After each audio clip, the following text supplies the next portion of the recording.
নমস্কার, আমি দেবরাজ ব্যানার্জি আবার এলাম আপনাদের সামনে তুরি যোদ্ধা। এই পার্টিকুলার যে এপিসোডটা, এতদিন কোথায় ছিলাম?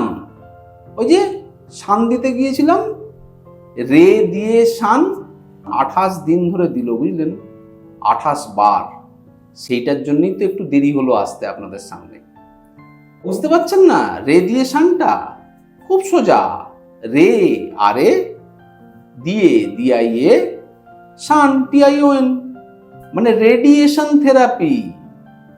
ও একটু রিক্যাপ করে দিতে হবে। আচ্ছা শুনুন তাহলে। প্রথমবার এসেছিলাম আপনাদের সামনে, তখন আমার সবে সবে এই ক্যান্সার নামক রোগটি ধরা পড়েছে। তারপরের ঘটনা প্রবাহ আপনাদের বললাম। তারপর শুরু হলো কেমোথেরাপি, সে বিষয়ে আমি বিশদে আলোচনা করেছি। তারপর একটা মানসিক স্বাস্থ্যের ওপর করেছিলাম, যে মানসিক স্বাস্থ্যটা কীরকম রাখা দরকার। এইবার এলো রে দিয়ে শান, 28 দিন। কি ঘটলো ব্যাপারটা? প্রথম দিকটায় কিন্তু খুব ভয় পেয়েছিলাম। ওই অত বড় মেশিন আমাদের দেশে তো তৈরি হয় না, আমেরিকার থেকে ইম্পোর্ট হয়ে এসছে। সেই মেশিনের সামনে একটা পাটাতন মতো রাখা রয়েছে, বললো ওখানটা গিয়ে শুয়ে পড়ুন। তারপর একটা জিনিস হলো, বুঝলেন? সেই জিনিসটা আপনারা অনেকেই এখন বুটিক তৈরি হয়েছে, সেখানে পয়সা খরচা করে করাতে যান। আমার কিন্তু বিনা পয়সায় হয়ে গেল। কি বলুন তো? বলি তাহলে একটু আপনাদের। প্রথম দিন চলছে, রেডিয়েশন শুরু হবে, তখনও হয়নি শুরু। গেলাম, ডাক্তারবাবু বললেন হ্যাঁ বসুন, ব্যাপারটাকে বুঝে নিন, পার্শ্ব প্রতিক্রিয়া কী কী হতে পারে জেনে নিন, সব কিছু বললেন, আমিও শুনলাম। তারপর বললেন যে এবার আপনাকে আমরা কয়েকটা ট্যাটু করে দেবো। হ্যাঁ, ট্যাটু? ট্যাটু তো আমি কোনোদিন করাইনি। মনে মনে যে একটু ইচ্ছে হয়নি তা না, কিন্তু এই বয়সে আবার গিয়ে ট্যাটু, এবার ট্যাটুটা হবে কোথায়? আপনারা সবাই হয়তো শুনেছেন, এর আগেও বলেছি আমি, আমার বিষয়টা তো পশ্চাৎ দেশে। সেইখানেই ট্যাটু হলো। একটা নয়, তিনখানা ট্যাটু। সেই ট্যাটু সুন্দরভাবে আজও স্বস্থানে বিরাজ করছে, কিন্তু দেখাতে তো কাউকে পারবো না।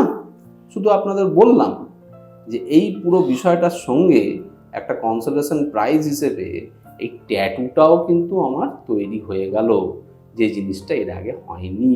মনে মনে একটু ইচ্ছে ছিল বই কি, যাই হোক, ভগবান সেই ইচ্ছেটাও পূরণ করে দিলেন।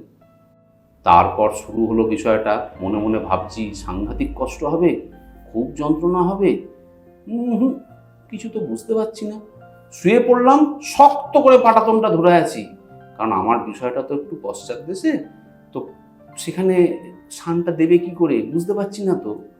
ওমা, তারপর বুঝলাম। ডাক্তারবাবু এসে বললেন যে আপনি ওরকম শক্ত করে পাটাতনটা ধরে আছেন কেন? আমি বললাম কেন, পুরো শরীরটা যে ঘুরবে। বলো না, শরীরটা ঘুরবে না, মেশিনটাই ঘুরবে। ও আচ্ছা, তাই বলুন। হ্যাঁ, মেশিনটা ঘুরলো, পুরো বিষয়টা হয়ে গেল।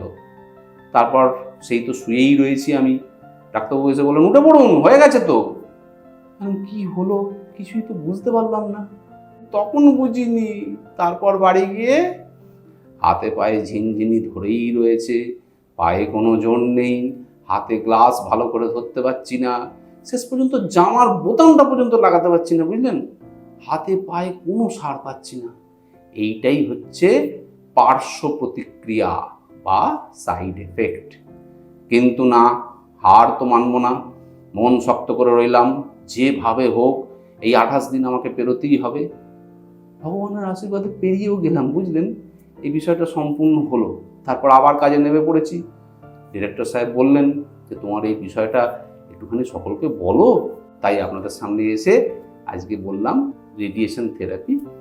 এই থেরাপিটা আস্তে আস্তে আস্তে আস্তে আপনার যে জায়গাটাতে এই পুরো রোগটা বাসা বেঁধেছে সেইখানে ডাইরেক্ট একটা থেরাপি দিয়ে এই জিনিসটাকে নির্মূল করার একটা প্রচেষ্টা।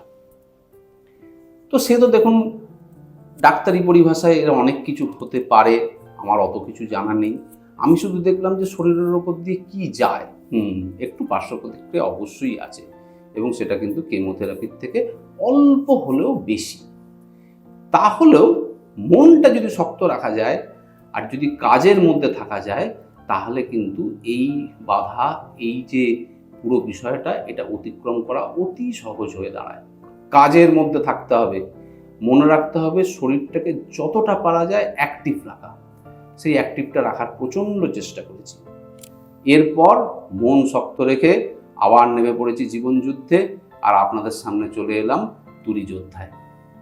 আপনাদের আবার অনুরোধ করব, সাবস্ক্রাইব কিন্তু করবেন, তাহলে পরের অধ্যায়টা আবার নিয়ে আসতে পারবো আপনাদের সামনে। এই বলে আজকের মতো এই অধ্যায় এখানে শেষ করলাম। নমস্কার।